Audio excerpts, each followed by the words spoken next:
The vast emptiness of space stretched endlessly in all directions, but today it would not remain empty for long. 50,000 warships moved through the darkness like a swarm of metal locusts, each one bristling with weapons that could turn entire moons into dust. The combined fleet represented 12 different species from across the galaxy, all united under the banner of the Galactic Council. Never before had such a massive armada been assembled, and never before had the galaxy felt so confident about claiming new territory. Admiral Theron adjusted his forearms against the command throne of his flagship, the massive dreadnought Stellar Dominion. His scaled skin gleamed under the bridge lights as his yellow eyes focused on the tactical display, showing the fleet's formation. The Aldari had been spacefaring for over 10,000 years, longer than most species in the galaxy, and Theron had commanded fleets in 17 major conflicts. Yet this mission felt different. This was not a battle against equals, but a simple claiming of abandoned space. The Silent Sector had earned its name 3 centuries ago, when all human activity in this region had suddenly stopped. No more transmissions, no more ships, no more signs of life. The galaxy had watched and waited, expecting the humans to emerge from whatever catastrophe had befallen them, but the silence had stretched on year after year. Most experts agreed that the humans had finally gone extinct, probably from some plague or civil war that had consumed their entire civilization. Commander Voss of the Crystalline Vorthek floated near the tactical station, her translucent body pulsing with soft blue light.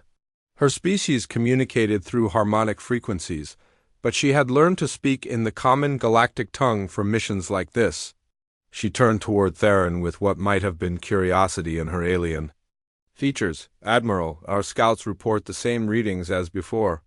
No energy signatures, no defensive installations, no ships. The entire sector appears completely abandoned. Theron nodded slowly. The humans had once been considered a minor threat by the Galactic Council. They were aggressive, unpredictable, and had a disturbing tendency to fight far beyond what logic would dictate. But they were also primitive, barely having achieved faster-than-light travel when their civilization had collapsed. Their technology was crude compared to the advanced sciences of the Vorthak or the bioengineering mastery of the Nebulans. What about their former homeworld? Theron asked. Scans show a dead planet, Admiral. No atmosphere, no life signs. Something caused massive atmospheric loss centuries ago. The surface appears to have been stripped clean by some kind of disaster. The bridge fell silent except for the quiet hum of the ship's systems. Theron had seen the reports about Earth, the human homeworld. Whatever had happened there, it had been thorough. No species could survive losing their atmosphere. Even if some humans had escaped to other worlds, 3 centuries was more than enough time for a primitive species to collapse completely without their homeworld to support them. General Crix of the insectoid collectors clicked his mandibles together in what served as laughter for his species. His 6 legs moved in a complex pattern that indicated amusement. The humans always claimed they were special, that they would never give up, never surrender. Yet here we are, claiming their territory without firing a single shot. Perhaps they were not as resilient as they believed. Other officers on the bridge made similar comments. The gaseous nebulans floating in their environmental suits seemed to pulse with satisfaction. The reptilian star officers hissed quietly among themselves. Even the normally serious Vorthak appeared to glow a bit brighter with anticipation. This was supposed to be the greatest prize in the galaxy. The Silent Sector contained 17 star systems, dozens of habitable worlds, and mineral resources that would make any species wealthy beyond imagination. The humans had claimed this entire region as their exclusive territory before their disappearance. They had been surprisingly defensive about it, refusing to allow other species to establish colonies or mining operations. The Galactic Council had considered it unreasonable for such a primitive species to claim so much space, but the humans had been willing to fight anyone who challenged their claim. Now, with the humans gone, all of that territory was free for the taking. Begin deployment of the mining survey teams, Theron ordered. I want a complete resource analysis of every system. The Council wants to know exactly what we are claiming here. As the massive fleet began to spread out through the sector, smaller ships broke away to begin detailed scans of planets and asteroids. The process would take several days, but Theron was in no hurry. After 3 centuries of waiting, a few more days would not matter. Lieutenant Zara of the Althery monitoring station suddenly straightened in her seat. Her scaled hands moved quickly over her console as she double-checked her readings. She turned toward Theron with an expression of confusion. "Admiral, I am detecting something unusual on long-range sensors." "What kind of something?" "A contact, sir, very large. It appears to be moving toward us from the outer edge of the system." Theron felt his foreheart skip a beat. "Moving toward us? Are you certain it is not just an asteroid or comet?" "No, sir. The contact is definitely artificial. The size readings are unusual. Show me." The main display shifted to show a tactical view of the surrounding space. Most of the screen showed the familiar icons representing the 50,000 ships of the Galactic Council fleet. But at the very edge of sensor range, a single red icon was moving steadily toward them. According to the display, whatever it was measured nearly 200 kilometers in length. Silence fell over the bridge as every officer stared at the display. Ships that large simply did not exist. The biggest vessels in the Galactic Council fleet were barely 20 kilometers long, and those were considered massive beyond reason. Even the ancient generation ships that some species had used to colonize distant worlds had never been more than 50 kilometers in length. Could it be some kind of automated probe? Commander Voss asked. Perhaps the humans left behind some kind of monitoring system. 200 kilometers long? General Crix clicked his mandibles nervously. What species builds probes that large? Theron stared at the display, his yellow eyes narrowing. 3 centuries of silence, and now something was approaching them, something impossibly large. He had commanded fleets for decades, had faced every known threat in the galaxy, but he had never seen anything like this. All ships assumed offensive formation, raise shields, and prepare weapons. Send a communication to that contact. I want to know what it is and what it wants. Deep in the shadow of the gas giant Kronos Prime, something that should not have existed began to move. The Endurance had been waiting there for 7 months, patient as only a living ship could be. Its massive hull stretched nearly 200 kilometers from bow to stern, but calling it a hull was like calling a human skeleton just bones. The ship breathed, pulsed, and thought. Every surface was alive, covered in what looked like metallic skin that shifted and changed color based on the ship's mood and needs. Reed felt the ship's awareness merge with his own as they detected the approaching alien fleet. The sensation was beyond anything the old humans could have imagined. He was not sitting in a command chair or standing on a bridge. He was the ship, and the ship was him. His consciousness flowed through every corridor, every weapon system, every living fiber of the massive vessel. Through the ship's senses, he could feel the electromagnetic signatures of 50,000 alien warships approaching their territory, the neural connection between. Reed and the Endurance had been perfected over decades of evolution. He could taste the solar wind, feel the gravitational pull of distant stars, and sense the quantum fluctuations in space itself.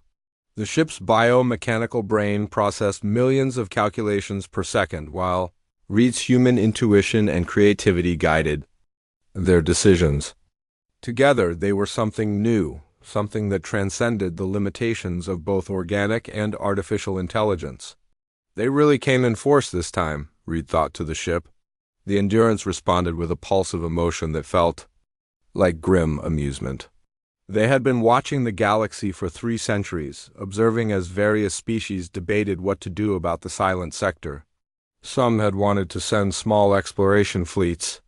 Others had suggested diplomatic missions to search for human survivors. But the Galactic Council had finally decided on the most predictable course of action. They would take what they wanted by force, assuming the humans were too weak or dead to stop them. The alien fleet was impressive by galactic standards. Reed could analyze each ship through the Endurance's sensors. identifying 12 different species and their various technologies. The Aldery dreadnoughts were built for raw firepower, their hulls bristling with plasma cannons and missile launchers. The Vorthek vessels used crystalline energy matrices that could focus starlight into devastating beams. The collector ships were biological constructs that could adapt their weapons in real time during battle. All of it was primitive compared to what humanity had become. Reed allowed himself a moment to remember the early days before the transformation. Humanity had been losing the war against extinction. Their homeworld was dying, poisoned by centuries of industrial abuse and climate change. Their colonies were small and vulnerable, constantly threatened by hostile alien species who saw humans as aggressive newcomers in an already crowded galaxy. The choice had been simple: evolve or die. The process had taken almost 50 years to complete. Human scientists had worked with artificial intelligences to design new forms of life that could survive in the vacuum of space. They had merged organic neural networks with quantum processors, creating minds that could think on multiple levels simultaneously. They had grown ships from genetically modified organisms that could repair themselves, adapt to new threats, and even reproduce when necessary. Most importantly, they had learned to merge human consciousness with these living machines. The process was irreversible. Once a human mind bonded with a ship's intelligence, they could never return to their original biological form. But the trade-off was worth it. They became immortal, capable of surviving in any environment, and possessed of powers that seemed like magic to other species.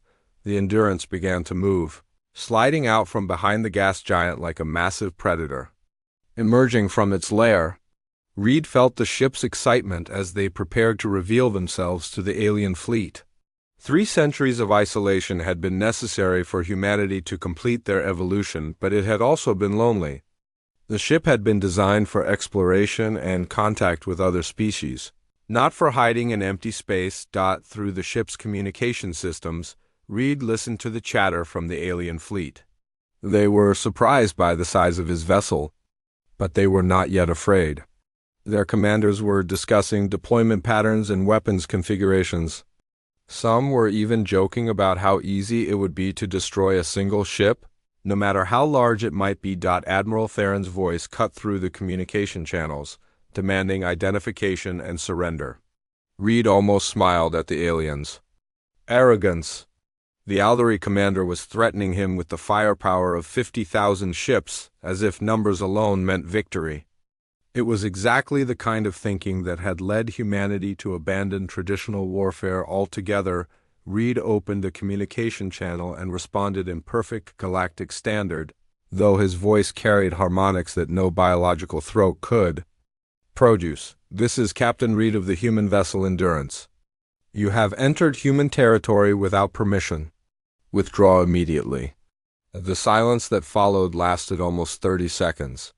Reed could feel the alien commanders struggling to process what they had heard. Humans were supposed to be extinct. Even if some had survived, they should have been reduced to primitive scavengers hiding on backwater worlds. The idea that they could field a vessel this size or speak with such confidence did not fit with galactic assumptions about humanity. Admiral Theron's response was predictable. He demanded proof of human authority, questioned Reed's right to claim the entire sector, and finally issued an ultimatum. The alien fleet would remain to claim the territory for the Galactic Council. If Reed did not surrender his ship, they would destroy it and take the sector by force. Reed felt the Endurance's amusement ripple through their shared consciousness. The ship was eager to demonstrate their capabilities, but Reed preferred to give the aliens one more chance to reconsider. He had studied these species for centuries. Most of them were capable of reason when properly motivated. Admiral Theron, you are making a mistake. Your fleet is powerful by galactic standards, but you do not understand what humanity has become. I am offering you one opportunity to withdraw with honor. Do not force me to demonstrate why your species have avoided human space for 3 centuries. Theron's response came in the form of weapons fire. 1,000 ships opened fire simultaneously, sending enough destructive energy toward the Endurance. to vaporize a small moon. Reed felt the ship's defensive systems activate automatically, reality bending around them as the attacks approached. The demonstration was about to begin. The space around the Endurance erupted in violence as 1,000 alien warships unleashed their fury. Plasma beams hot enough to melt asteroid cores streaked through the darkness. Antimatter torpedoes that could crack continents spiraled toward their target. Energy weapons that harnessed the power of collapsed stars focused their deadly light on the massive human vessel. The combined firepower was enough to sterilize entire star systems, and all of it was aimed at a single ship. Reed watched through the Endurance's senses as the attack approached. Time seemed to slow as his enhanced perception processed every detail of the incoming barrage. He could identify each weapon type, calculate the precise energy output, and predict the exact moment of impact. The ship's living hull rippled with anticipation, billions of specialized cells preparing to demonstrate capabilities that no alien species had ever witnessed. Admiral Theron stood rigid on his bridge, forearms gripping the command throne as he watched the tactical display. The attack should have been overkill by any reasonable standard. 1,000 ships firing simultaneously could destroy anything the galaxy had ever produced. Even the legendary fortress worlds of the ancient builders had fallen to less firepower than this. The first wave of energy beams reached the Endurance and simply vanished. Not deflected, not absorbed, but erased from existence as if they had never been fired at all. The space immediately around the human ship began to twist and bend, reality itself becoming fluid under forces that violated every known law of physics. Plasma bolts curved away from their target in impossible arcs, following paths that led them into dimensional pockets that had not existed moments before. Commander Voss of the Vorthak pressed herself against the bridge wall, her crystalline body flickering with distress patterns. Her species had mastered energy manipulation for millennia, but what she was seeing defied everything she understood about the universe. Admiral, the energy readings are impossible. Space itself is being manipulated around that ship. The antimatter torpedoes reached the Endurance next, their warheads containing enough destructive force to crack moons. They struck what appeared to be empty space around the ship and detonated harmlessly, their energy dissipating into dimensions that existed parallel to normal space. The massive explosions that should have vaporized the human vessel instead created beautiful patterns of light that twisted through impossible geometries before fading away. General Crix clicked his mandibles frantically as he watched his weapons fail. The collector ships had fired their bio-adaptive plasma cannons, weapons that could adjust their frequency in real time to penetrate any known defense. But the plasma simply ceased to exist when it came within 100 kilometers of the human ship, as if the universe had decided that such weapons were not permitted in that region of space. Reed felt the Endurance's satisfaction, as their defensive systems neutralized the attack with minimal effort. The ship's biomechanical hull had evolved far beyond simple armor or energy shields. Every cell in the massive vessel could manipulate fundamental forces at the quantum level, creating localized distortions in spacetime that made conventional weapons irrelevant. They were not blocking the alien attacks so much as editing them out of reality, but the demonstration was not complete. Reed allowed some of the energy from the alien weapons to be captured and redirected rather than simply erased. The Endurance's hull began to glow with absorbed power as the ship's living systems converted the alien attacks into raw energy. Sections of the massive vessel pulsed with captured plasma, antimatter reactions contained within biological structures that should not have been able to survive such forces. Then the Endurance began to return fire. The redirected energy erupted from thousands of points along the ship's hull, each beam precisely targeted at the alien vessels that had fired it originally. Aldery plasma cannons found themselves on the receiving end of their own weapons, enhanced and amplified by human technology. Vorthak crystal ships were struck by their own energy beams, now carrying frequencies that their shields had never been designed to handle. The results were devastating. Alien warships that had survived countless battles found their own weapons cutting through their hulls like they were made of paper. The Endurance had not simply redirected the attacks, but had analyzed them, improved them, and turned them into something far more deadly than their original forms. Admiral Theron watched in horror as dozens of his ships exploded under fire from their own weapons. His tactical officers were shouting contradictory reports, their instruments unable to make sense of what they were observing. Some claimed that the human ship was manipulating gravity. Others reported temporal distortions that made cause and effect unreliable. A few insisted that the readings showed multiple dimensions overlapping in the space around the Endurance. "All ships, cease fire," Theron commanded. "Repeat, all ships cease fire immediately." The barrage stopped, but the damage was done. Nearly 200 alien vessels had been destroyed or crippled by their own redirected weapons.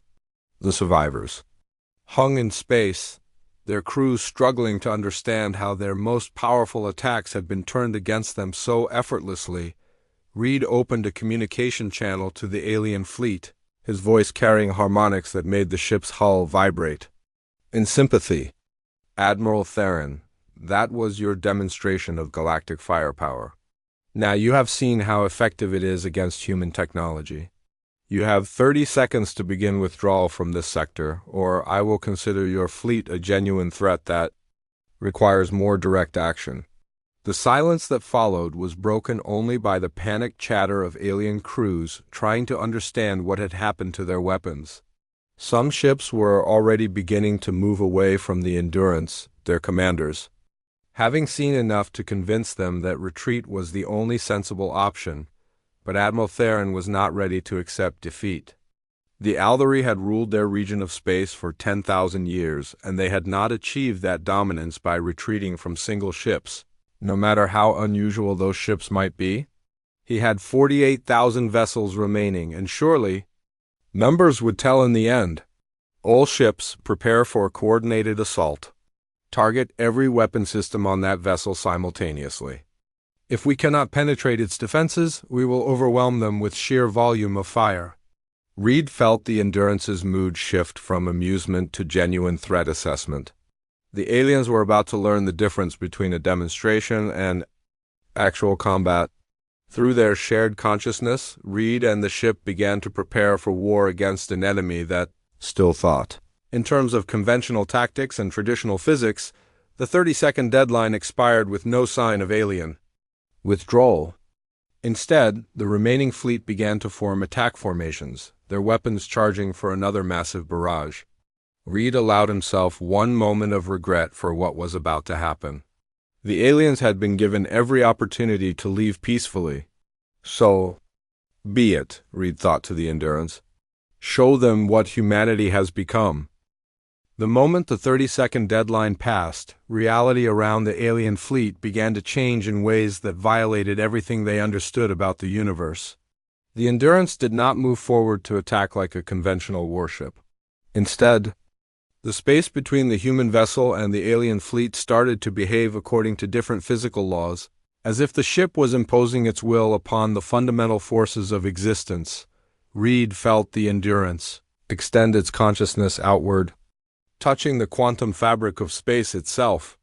What had once been empty vacuum became a weapon more deadly than any missile or energy beam. The ship's biomechanical brain reached into dimensions that most species did not even know existed, drawing power from sources that had no names in any galactic language, the first alien squadron to experience. The change was a formation of Vorthic crystal ships positioned at the edge of the fleet.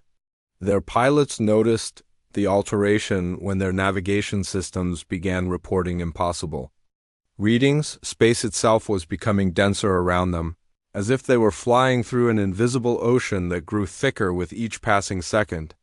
Their engines, designed to push against the vacuum of space, suddenly found themselves struggling against resistance that should not have existed within moments.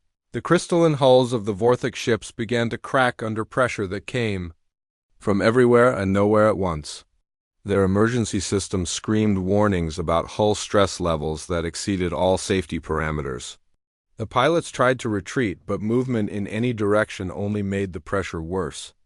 They were being compressed by space itself, crushed by the universe's own weight, focused into a region smaller than their ship's. Commander Voss watched in horror from the bridge of the flagship as her people's vessels imploded one by one. The crystal structures that had taken centuries to grow were reduced to glittering dust in seconds. Her species had mastered energy manipulation for millennia, but they had never imagined that space itself could be turned into a weapon. Admiral Theron saw the destruction of the Vorthik squadron and immediately ordered evasive maneuvers for the entire fleet. But the human ship's influence was spreading like a plague across the battlefield. Gravitational fields began to fluctuate wildly around different sections of the alien armada. Some ships found themselves pulled toward invisible masses that exerted forces equivalent to small stars. Others were pushed away by gravitational repulsion that accelerated them beyond their structural limits. A wing of collector bioships tried to adapt to the changing conditions by altering their hull configurations. Their living vessels began to reshape themselves, growing thicker armor and stronger internal supports. But the Endurance was watching their adaptations and responding faster than biological evolution could manage. Each time the collector ships changed, the human vessel adjusted its attacks to counter their modifications. The bioships found themselves caught in temporal distortions that aged different parts of their hulls at different rates. Sections that had been newly grown became ancient and brittle in seconds, while other areas remained unchanged. The resulting stress tore the vessels apart from within as time itself became inconsistent across their structures. General Crick screamed orders to his surviving ships, but the words came out wrong. The temporal distortions around his flagship were affecting the flow of time in random patterns. His commands reached some ships before he had finished speaking them, while others received messages that he had not yet decided to send. The normal cause-and-effect relationships that governed military coordination had broken down completely. Reed felt the Endurance's satisfaction as the ship demonstrated the true extent of human evolution. They were no longer bound by the limitations that restricted other species. While aliens built bigger guns and stronger armor, humanity had learned to rewrite the rules that governed how guns and armor worked. They had become something that existed partially outside normal spacetime, capable of imposing their will upon reality itself. The nebular ships, composed of sentient gas clouds contained within energy fields, tried a different approach. They dispersed their physical forms, hoping to present no solid target for the human weapons. But the Endurance reached into their energy matrices and began to edit the quantum states that held their consciousness together. The gaseous aliens found their thoughts scattering across multiple dimensions. Their awareness split between realities that had different physical laws. Some of the nebular entities simply ceased to exist as coherent beings. Others found themselves trapped in pocket dimensions where they could observe but not interact with the normal universe. A few experienced consciousness expansion that showed them layers of reality they had never imagined, driving them to madness with visions of infinite complexity. The Scar reptilian ships attempted to use their traditional hit-and-run tactics, relying on speed and maneuverability to avoid whatever force was destroying the other fleets. But the Endurance had already identified their movement patterns and was manipulating the space they intended to occupy. The reptilian vessels found themselves flying into regions where momentum worked backwards, where acceleration caused deceleration, and where their own speed became a weapon against them. The starships began to tear themselves apart as their own engines fought against altered physics. Their pilots pulled maximum thrust, trying to escape, only to find that each burst of acceleration drove them deeper into spaces where their vessels could not survive. The faster they flew, the more damage they sustained, until their ships disintegrated from the contradictions imposed upon them. Admiral Theron realized that conventional tactics were worse than useless against an enemy that could rewrite physics. At will, he began issuing desperate orders for the fleet to scatter, hoping that some ships might escape to warn the galaxy about what humanity had become. But the Endurance was already aware of his intentions. Reed reached out through the ship's consciousness and touched each fleeing vessel with surgical precision. He was not trying to destroy the entire fleet. Some needed to survive to carry word back to the Galactic Council. But he wanted to make sure they understood the futility of challenging human space ships that tried to jump to faster than light speeds found their jump drives redirected into pocket dimensions that led nowhere. Vessels that attempted to hide behind asteroids discovered that the rocks themselves had become hostile, their mass fluctuating in ways that created crushing gravitational fields. Communication arrays that tried to send distress signals had their messages intercepted and replaced with recordings of human laughter. The battle, if it could be called that, lasted less than 4 minutes. When it was over, the combined might of 12 galactic civilizations had been reduced to scattered debris and a handful of ships that the Endurance had deliberately allowed to remain functional. Nearly 50,000 alien vessels had been neutralized. Without the human ship firing a single conventional weapon, Reed opened a communication channel to the survivors, his voice carrying harmonics that made the hull of every remaining ship vibrate in sympathy. Admiral Theron, you have now seen what humanity has become during our 3 centuries of isolation. We did not hide from the galaxy because we were weak. We withdrew because we were evolving into something beyond your current understanding. The silence that followed was broken only by the emergency signals from damaged alien ships. Reed continued his transmission, knowing that every word would be recorded and analyzed by intelligence services across the galaxy. Your species assumed that advancement means bigger weapons and stronger shields. Humanity chose a different path. We became one with our technology, transcended the limitations of organic life, and learned to exist partially outside the constraints of normal space-time. What you have witnessed today is not the full extent of our capabilities. It is merely a demonstration of why we have remained isolated. The aftermath of the battle hung in space like a monument to the futility of challenging forces beyond comprehension. Debris from nearly 50,000 alien warships drifted in slowly expanding clouds, while the handful of surviving vessels limped through the wreckage like wounded animals. The Endurance moved among them with the grace of a predator that had proven its dominance, its massive hull reflecting starlight in patterns that seemed to shift and change as observers watched. Admiral Theron sat slumped in his command throne, his forearms hanging limp at his sides. The bridge of his flagship was filled with the sounds of emergency systems and the quiet sobbing of officers who had watched their entire understanding of warfare become obsolete in less than 4 minutes. His yellow eyes stared at the tactical display, which showed the impossible truth that his mind struggled to accept. The greatest military force in galactic history had been swept aside by a single ship that fought with weapons that should not have existed. The communication system activated, and Captain Reed's voice filled the bridge with harmonics that made the metal walls resonate. Admiral Theron, I am transmitting coordinates to your navigation system. You and the other survivors will proceed to those locations immediately. Any deviation from the specified route will be considered an act of hostility. Theron forced himself to respond, though his voice came out as a hoarse whisper. What are you? I am what humanity chose to become when faced with extinction. 3 centuries ago, your species and others like you pushed humanity to the brink of annihilation. We were outnumbered, outgunned, and fighting a war we could not win using conventional methods. So we stopped fighting conventionally. The main display on the Aldery flagship changed to show an image that made several officers gasp in shock. It was Earth, but not as the galaxy remembered it. The planet's surface was covered in structures that seemed to grow rather than having been built. Massive organic constructs reached into space like the roots of some impossible tree, while the oceans themselves pulsed with bioluminescent patterns that suggested vast intelligences moving beneath the waves. This is our homeworld today, Reed continued. Not dead, as your scouts reported, but transformed. The atmosphere you detected as missing was not lost to disaster, it was redesigned.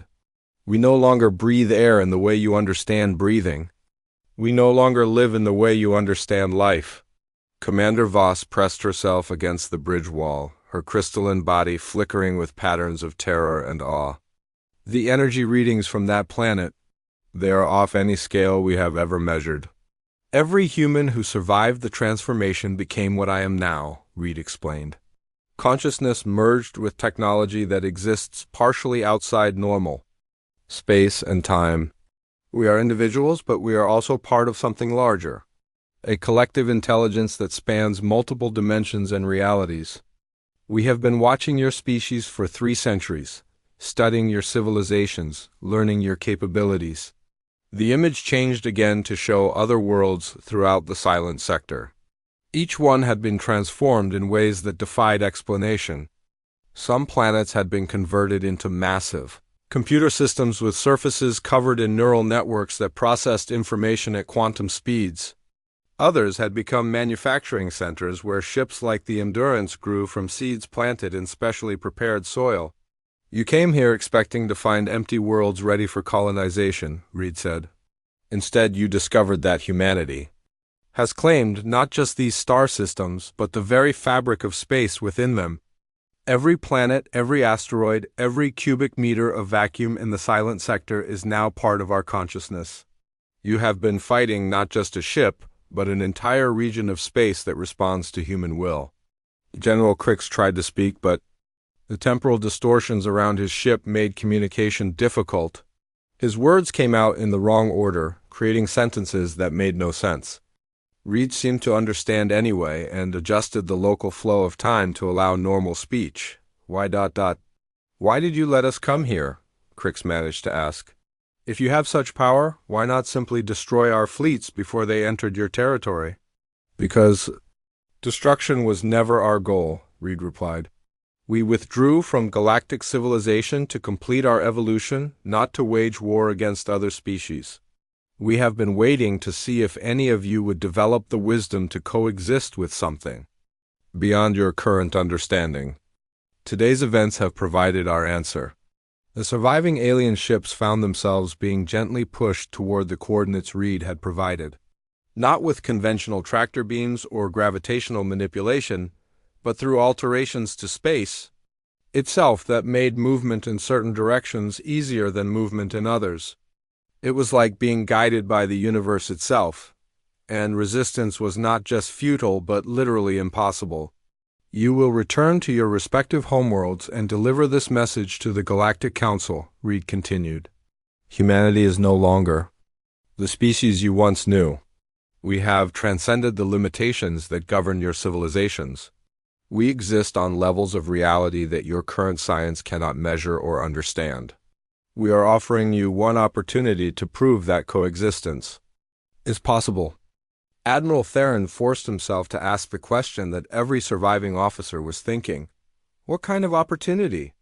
The galaxy has one standard year to demonstrate that your species can coexist peacefully without constant warfare and territorial expansion. We will be watching every conflict, every act of aggression, every attempt to solve problems through violence will be recorded and evaluated. If you can show us that intelligent life can evolve beyond the need for conquest and domination, we will consider limited contact with your civilizations. The implications of Reed's words sent chills through every alien officer who heard them. They were being tested by beings who could rewrite reality at will. The future of galactic civilization would be determined by whether they could prove themselves worthy of human approval. And if we fail this test? Commander Voss asked, though she suspected she already knew the answer. Then we will emerge from our isolation and impose order on a chaotic galaxy. Not through conquest or colonization, but through fundamental changes to the nature of space itself. Worlds that cannot govern themselves peacefully will find their ability to wage war removed. Species that insist on solving problems through violence will discover that violence no longer functions in their regions of space.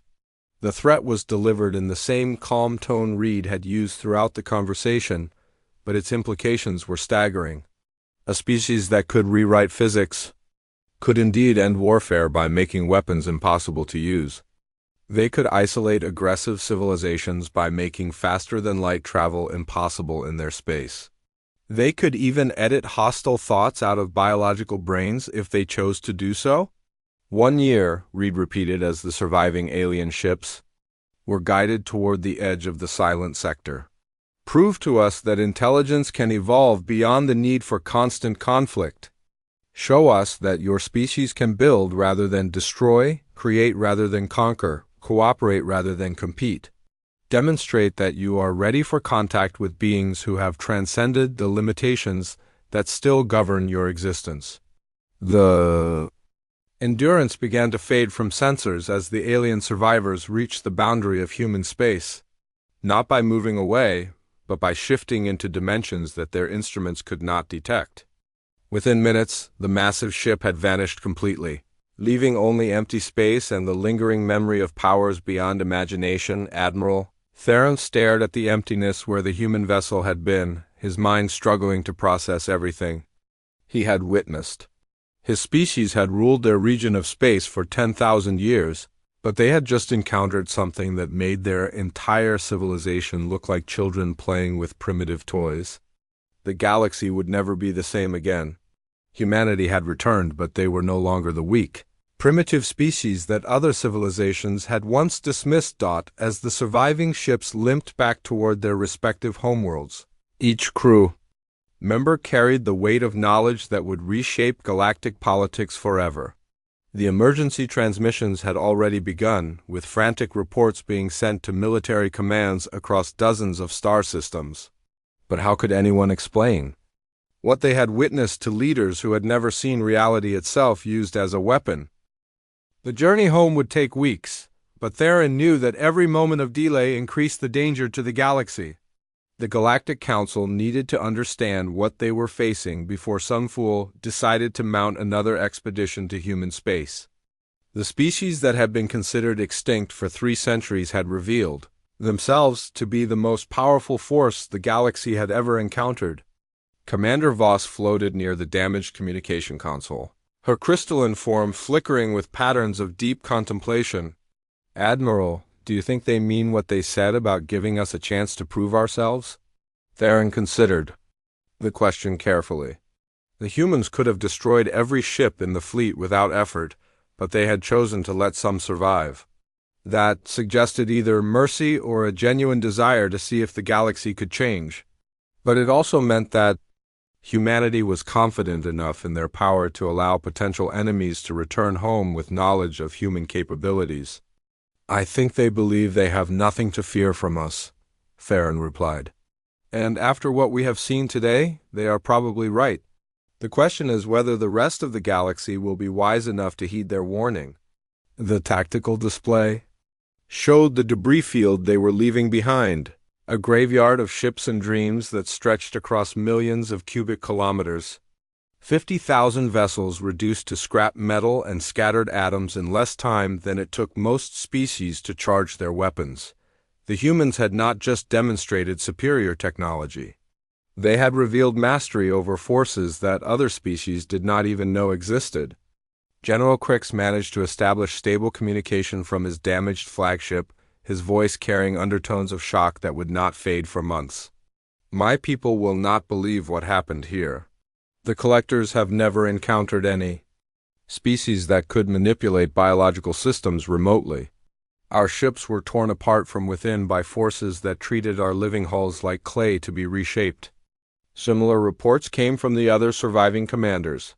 The Nebulan spoke of consciousness manipulation that violated every principle of mental autonomy. The Star described physics that worked backwards, where their own speed had become a weapon against them. Each species had experienced something that challenged their fundamental understanding of reality.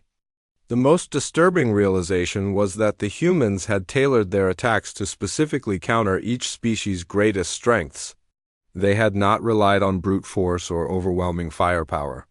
Instead, they had demonstrated intimate knowledge of alien technology and biology, using that knowledge to turn each species' advantages against them.